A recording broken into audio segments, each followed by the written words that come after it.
nem todos os animais classificados hoje como carnívoros necessariamente tinham a mesma dieta imediatamente depois do dilúvio, porque a gente vê que Deus criou os animais para comer toda a erva do campo. Será que depois do dilúvio eram ainda todos carnívoros? Fica aqui a pergunta. O que eu quero mostrar é que é plausível, sim, tudo que aconteceu. De novo, estou tirando o fator milagre, tirando o fator Deus, trazendo apenas o termo técnico.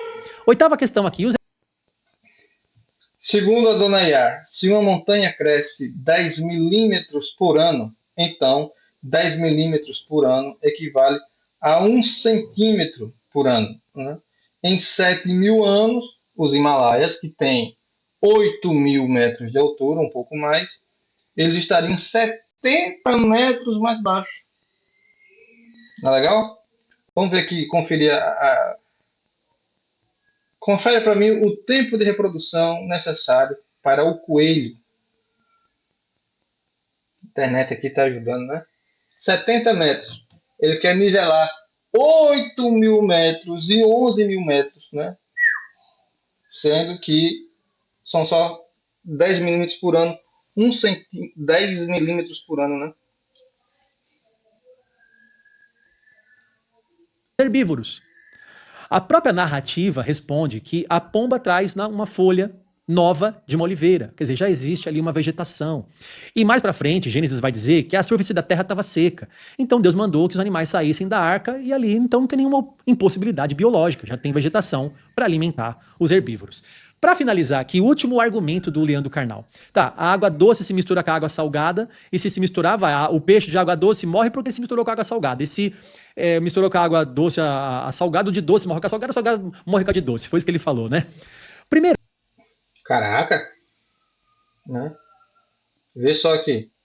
Se você está perguntando sobre o tempo da reprodução dos coelhos, os principais dados são gestação, cerca de 28 a 31 dias. É bem mais rápido que eu pensava. Hein? O leão só precisa passar um mês sem comer. Olha que legal. A maturidade sexual é alcançada entre 4 e 6 meses.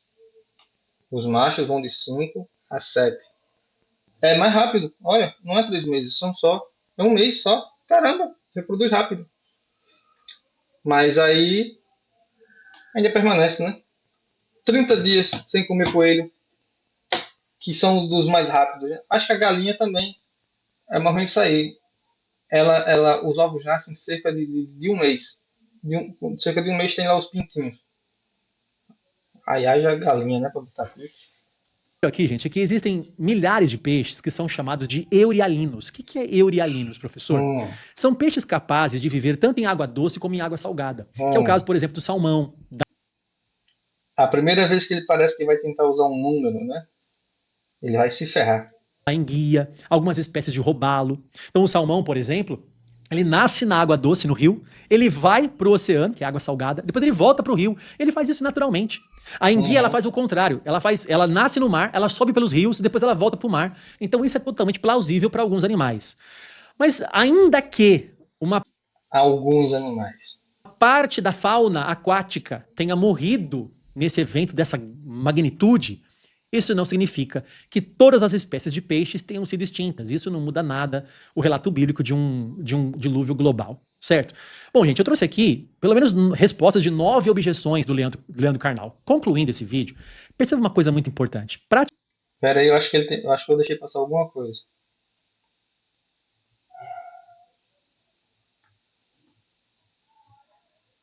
De peixes que são chamados de doce. Foi isso que ele misturou com a água doce, a salgado de doce morre com a salgado morre com a de doce. Foi isso que ele falou, né? Primeiro aqui, gente, aqui existem milhares de peixes que são chamados de eurialinos. O que é?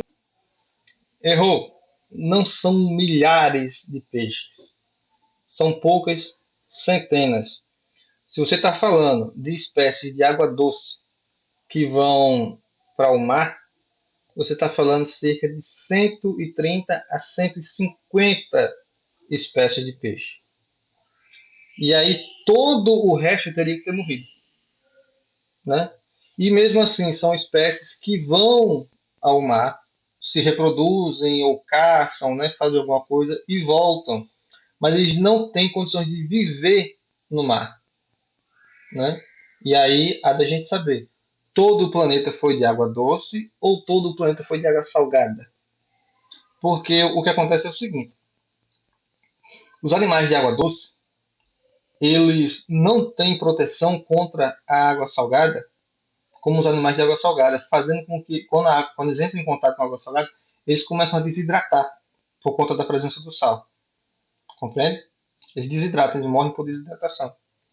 Os animais de água salgada fazem o contrário. Eles têm alta resistência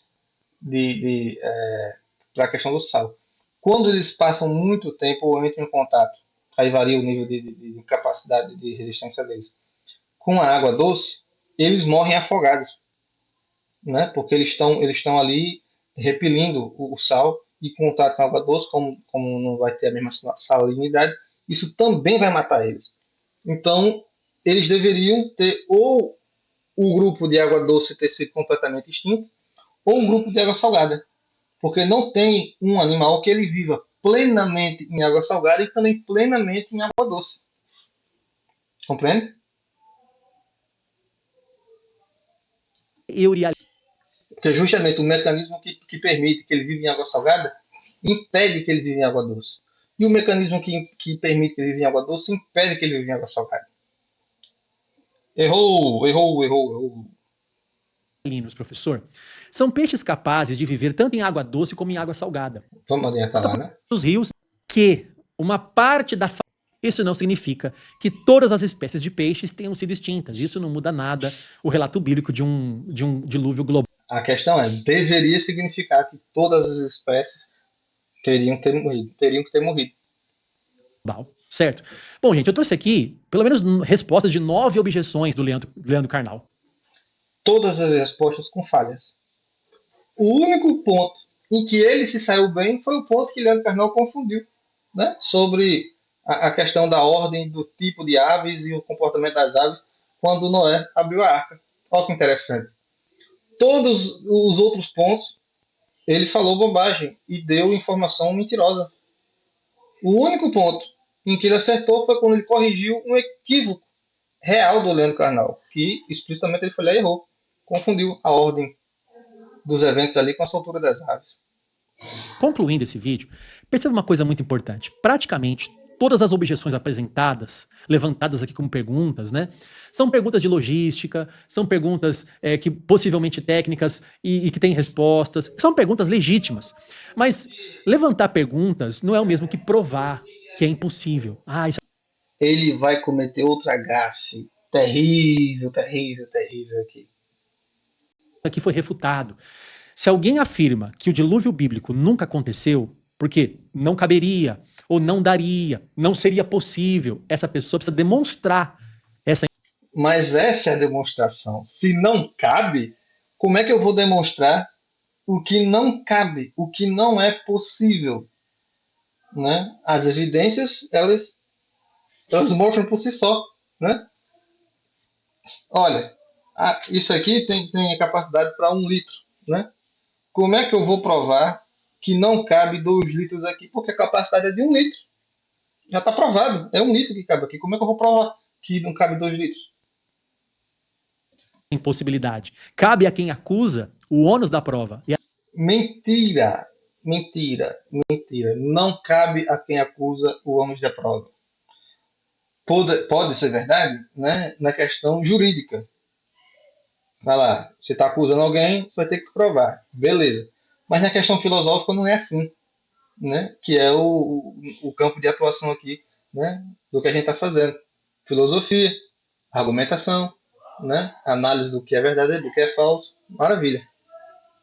Segundo a filosofia, cabe a quem declara demonstrar. Compreende? Ele mentiu aqui, ó. Ele está pegando uma coisa de outra área que não tem nada a ver com o que ele está falando aqui. Cabe a quem declara. Ele está declarando que o dilúvio é verdadeiro. Ele é que tem que demonstrar que o dilúvio é verdadeiro. Né? Eu só não acredito. Porque eu olho para o mundo à minha volta e eu encontro coisas de 1 litro só cabendo 1 litro dentro. Se alguém declara que cabe 2 litros, por favor me prove, porque eu estou vendo 1 litro dentro de uma vasilha de 1 litro. 1 litro de conteúdo dentro de uma vasilha de 1 litro. Se alguém declara que isso não é verdade, que demonstre. Até aqui, isso não foi feito. O relato bíblico continua em pé. Existem Não, não continua. Esse vídeo aqui prova que não continua, porque até quem defende tem que se valer de mentira, informação falsa, né? Dados enganosos para poder sustentar a sua ideia. Então, não, isso não é verdade. Agora, seria interessante que tivesse uma prova, né? Não tem. É impossível provar porque não tem prova. modelos, estudos de engenharia, explicações geológicas, biológicas, históricas que mostram essas objeções, né? E o assunto não acaba aqui, o debate vai longe. Você pode acreditar ou não no relato de Gênesis. Justamente. Agora, nesse pequeno trecho, ele está falando a verdade. Cabe a você acreditar ou não, porque é uma questão de crença. De crença. E de crença, não no que se diz respeito a simplesmente crer. Crença no que se diz respeito a ter fé. Né? Você tem fé, você deposita fé que isso aconteceu ou não. Porque a crença é um comportamento que depende de evidência. A fé é que não depende de evidência. Se você for simplesmente acreditar, você precisa de evidência. Ter fé não pressupõe evidência alguma. E aí é isso. Você tem fé, deposita fé no texto bíblico? Não. Se você deposita, legal, show de bola. Nada do que a gente conversou aqui deve servir para orientar a sua fé. A sua fé não precisa de evidência. Agora, acreditar, para você acreditar, você precisa de evidência. Aí não é uma questão de crer. É uma questão de ter fé ou não.